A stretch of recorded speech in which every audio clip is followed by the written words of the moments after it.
guys, welcome back to another episode of Up Close with Smarter. And as you can see, like says the World Cup, there's been a break since the quarters on Sunday early morning. There won't be any games today till tomorrow evening when we'll have our first semi-final. So today I'm doing a Premier League wrap. Today we are doing a Premier League wrap. So today I want us to have a talk about just Premier League teams, Premier League, everything that's cooking next season, what's up, everything. And today I'm about to rant. I'll rant today. Today I'll rant. You'll forgive me. I'll have to rant. And guys, remember to subscribe, like, share, comment. Remember to subscribe. If you like this video, remember to subscribe. Hit the subscribe button. When you watch, remember to subscribe. We need the numbers. Let's hit 100 by weekend. Let's try and hit 100 by weekend. So guys, I appreciate the support so much. And today I have a lot installed for you guys. I have a lot. And I'm a Chelsea fan. You already know that. So yeah, I'm a Chelsea fan. And today, since we're going into the Premier League, I want to rant first.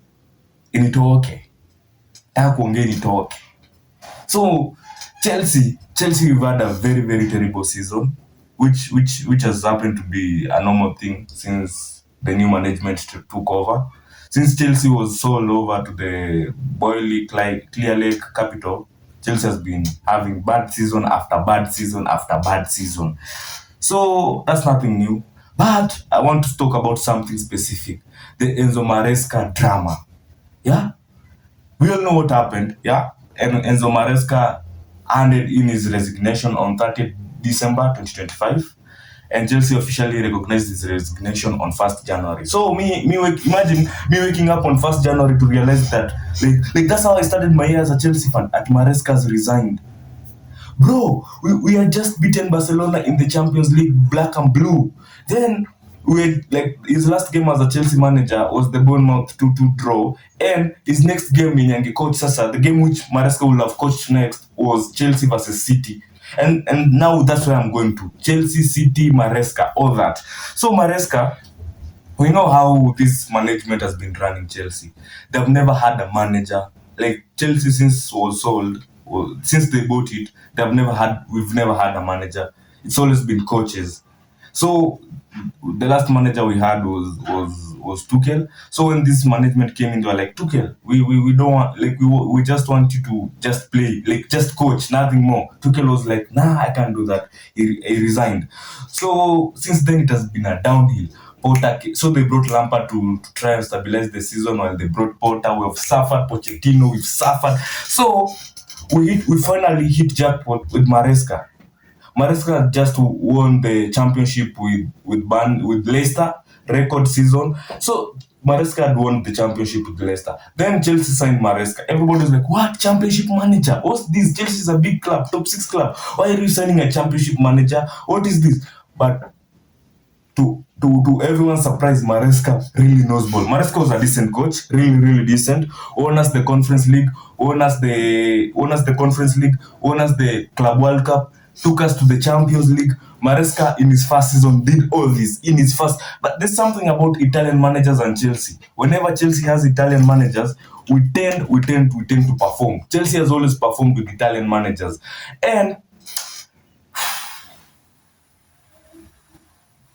we really had a terrible fallout. So Maresca and Chelsea board had a terrible fallout, and everybody's on Maresca's defense because people are like, oh, as a coach, you need to be given freedom. Oh, why are they interfering? Yeah, he was ready to resign. Why is the management interfering in decisions? Why are they doing this? Yeah, he has the right to resign. I understand all that. But are you telling me Maresca is a bigger coach than Pochettino? Like, you feel Pochettino didn't know that he's like? Do you think Pochettino never knew he was getting restricted? This is what, when Maresca signed that Chelsea contract, he knew exactly what he was getting into.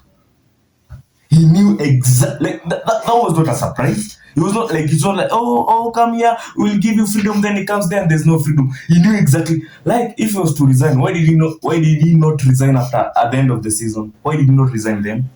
We all know why he resigned. because Man City were making moves on him, which is against the rules. And that's why Man City and Maresca both are paying compensation to Chelsea. Man City is paying £20 million to Chelsea so that Chelsea doesn't escalate this matter any further. Because according to the rules, before you approach a player or a coach who's contractually obligated to a team, you first have to approach the team, ask for their permission to talk to their player or manager. Man City went behind Chelsea's back to try and convince Maresca to join them, which was against. Maresca fully knew all this, broke the law. Then Maresca, while knowing all this, he knew, like, okay, he resigned. We all know why he resigned. He resigned because of the City job. Then, when he's like, Guardiola was still the City manager. This guy, we literally took this guy from the championship, gave him a platform. Do you think Maresca is City's manager because of what he did at Leicester?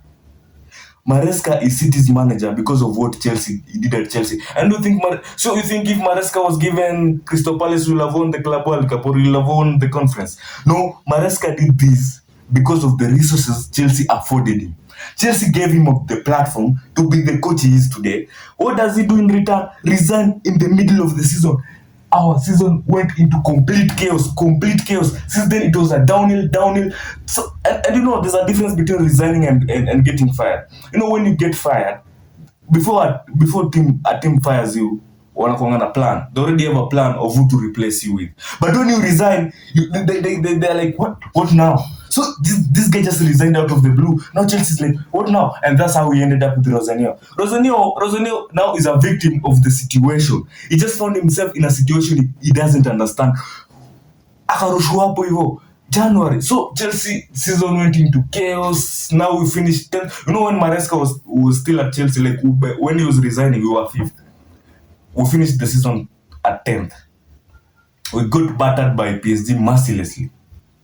So, I feel, you know, like sometimes for you to achieve things, you need to go through the fire. And I feel as Chelsea fans, we might feel something about Maresca because I'll be Maresca's number one hater from next season. But him resigning is the reason now we have Xabi Alonso. And now Alonso is officially a manager. We now have a manager. We've been crying for a manager. Now Alonso's been given the full power to decide the signings, to decide the people to be sold. And that's why he has put up Garnacho on sale and every other people who doesn't fuck with. And currently we have a manager. I feel him resigning was bad. But if he never resigned, if he ended up getting fired, we would not have gotten this. Like, this needed to happen for us to enjoy what we are enjoying right now. So with all that happening, that was messed up from him.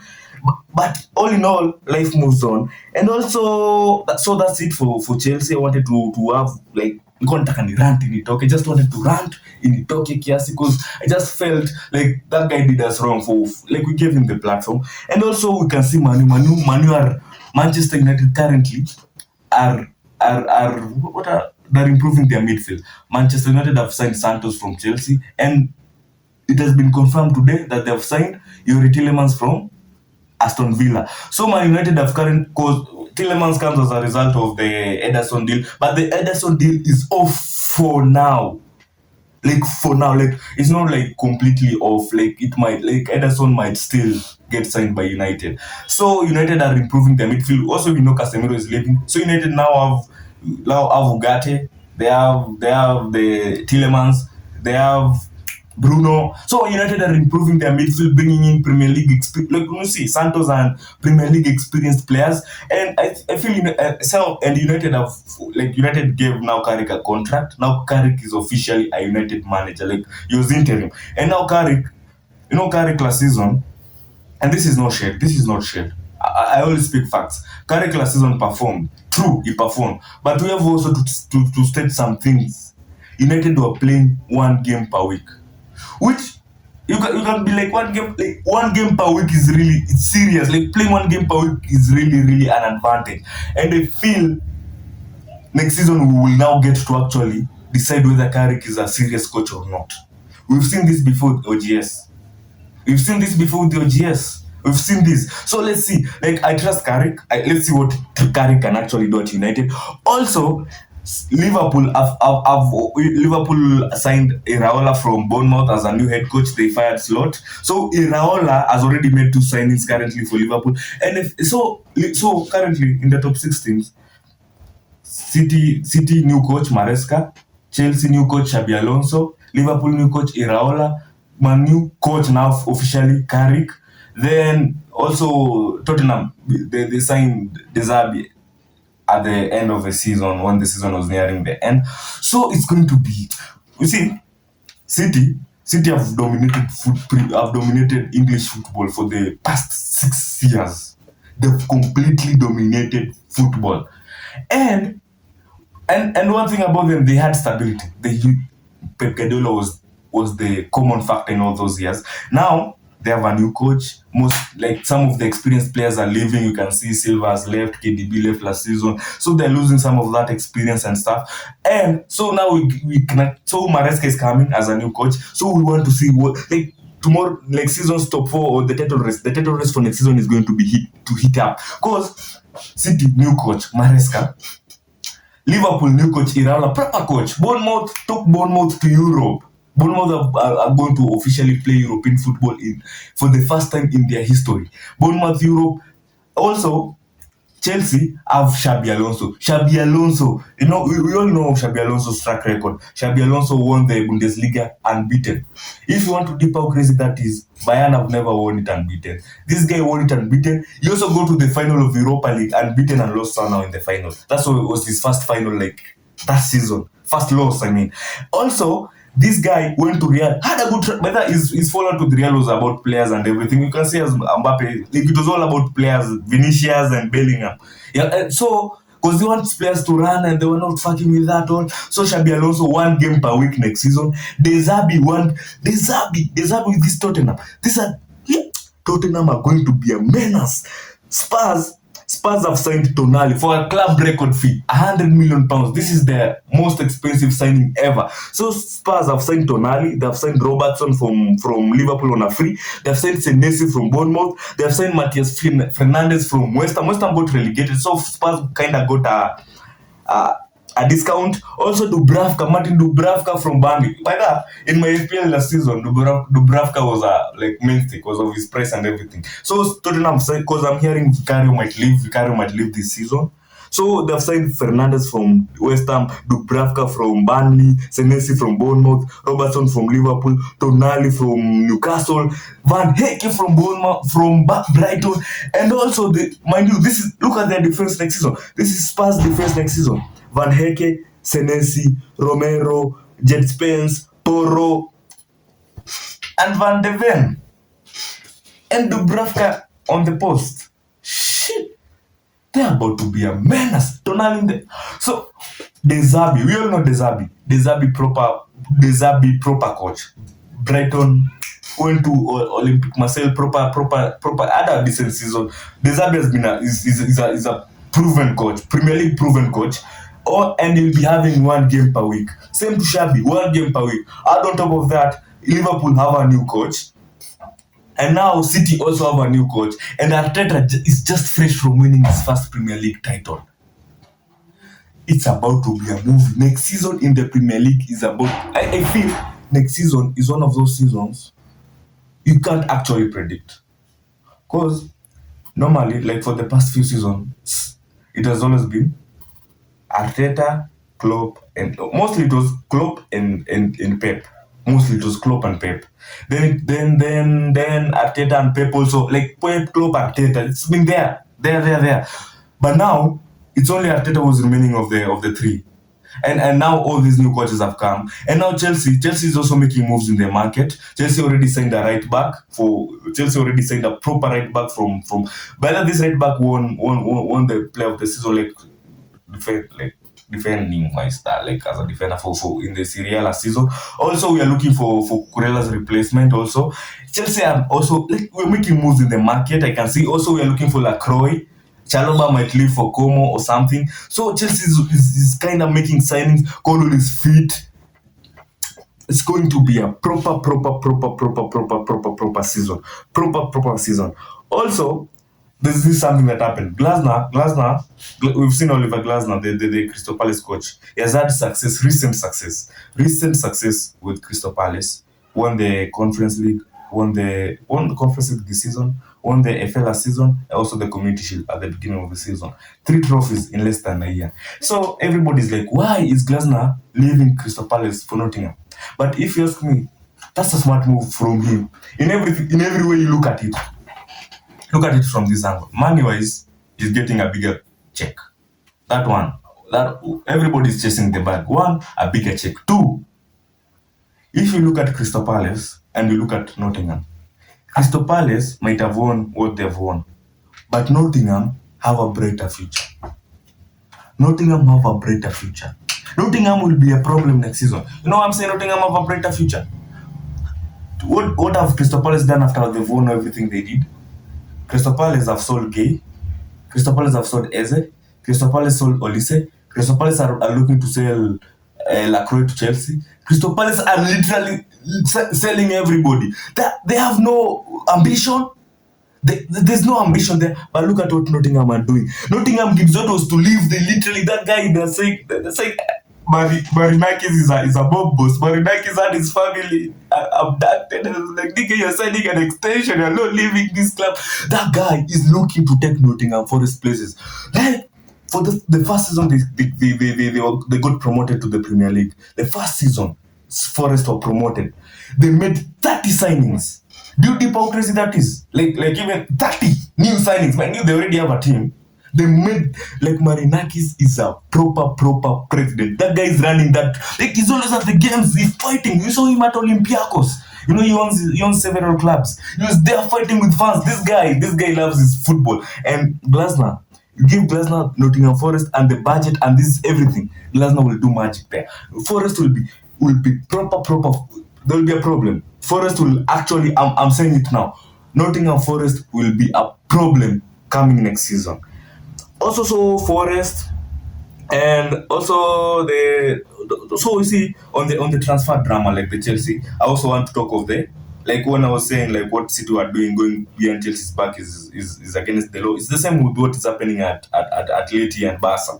You've seen what Atletico Madrid has been posting on social media because of what Barca. They're saying Barca is using unethical and unorthodox means to try and pressure them to sell Alvarez to them. They're like, we've not refused to sell. But then Atletico Madrid are very clear about it. They are like, we've not refused to sell. Alvarez has a release contract of £500 million. Pay that, and you can have Alvarez. But what are Barcelona doing? Barcelona are offering, I say 100 or 150, and they're like, now they're using media to try and coerce Atleti into selling, pushing some agendas. And that's why you saw Atletico Madrid admin on X going on a rant. Because they're like, what's this? But then they were saying if Barcelona continue their antics, they'll report them. Because they're like, what's this thing? Barca's been spreading rumors. And this is what Barca has been doing. Big teams have been doing all this. Like, you can see what Real Madrid did to PSG to get Mbappe. They do this. They try to make the club look bad. The club doesn't want to release you. You are contractually contracted to me. What do you mean, me not wanting to sell you is bad? Like, I signed you. Like do you think Atleti was stupid to pay 100 mil for Alvarez? Atleti paid 100 mil for Alvarez. Now, 2 seasons later, now them not wanting to sell is them being selfish. No, Barca are using an unorthodox means. And hear me, I'm not here, like, I'm not coming for Barca. I'm a Barcelona fan, by the way. So I'm not coming for Barca. I'm saying on this show we're speaking facts, no agendas here. I'm speaking facts. And this is the same thing that happened with Chelsea and Tuchel, and that's why the Chelsea and Maresca, and that's why City are paying Chelsea a compensation of £20 million. Also, Maresca himself is paying Chelsea a compensation. Because according to football, before you approach a player, you have to approach the team. You approach the team and be like, we are interested in your player. Can we talk to him? And the team will be like, okay. Then you go and talk to the player, and the player is like, yeah, I will come. And then you go back to the team and you're like, the players agreed. So, how much do you want for the player? That's how it works. And you can see with Chelsea and Sunderland. Chelsea, Xabi Alonso, when Xabi Alonso arrived at Chelsea, first of the names he wanted was Xhaka, the Sunderland. So Chelsea went to Sunderland and they're like, we're ready to offer you. Chelsea was offering what? 9 million, 8 million, around there, 10 million. And they're like, we want Xhaka. And Sunderland made it clear, Xhaka is not for sale. And guess what Chelsea's done? Chelsea's be like, we respect your position and we won't proceed any further. because they want to maintain a good relationship. Because we might work we might work together in the future. Sunderland are a real problem, and Chelsea has a knack of signing flops. This management, we might end up signing Brobe. What the fuck? Yeah, we might end up signing Brobe. You just wait and see, man. I've already said it here. We might end up signing Brobe, man. And so that's like today I wanted to talk about the Premier League. This is part one. Part one of the Premier League. Now this is just the warm-up, bro. We're getting, this is the last week of the World Cup. And after this, already teams are back to preseason. You can see I saw Man United preseason has started, Chelsea's preseason has started. Teams are back, players are back to training. So officially, next season is back and underway. The next season is officially back and underway. Pre-season has started, and with that, we are back to the main business, and it's going to be a movie. When we start this season, it's going to be a proper movie. So you stay tuned. I have so much installed for you. Tomorrow we have a proper matchup: Spain versus France. Dictator Mbappe versus Yamal. Dictator Mbappe versus Yamal. It's going to be a proper match. I can't wait to watch that. Like, now you can't miss a game. Now we only have four World Cup matches remaining. The two semis, the third cup playoff, the third place playoff, and the final. You can't miss any of these games. One game per day. Now you have to watch all of them. So guys, I appreciate you for watching. You watched from the beginning till the end, and I appreciate you. This was just a rundown. Because I also need some rest. I just wanted to put some rundown, some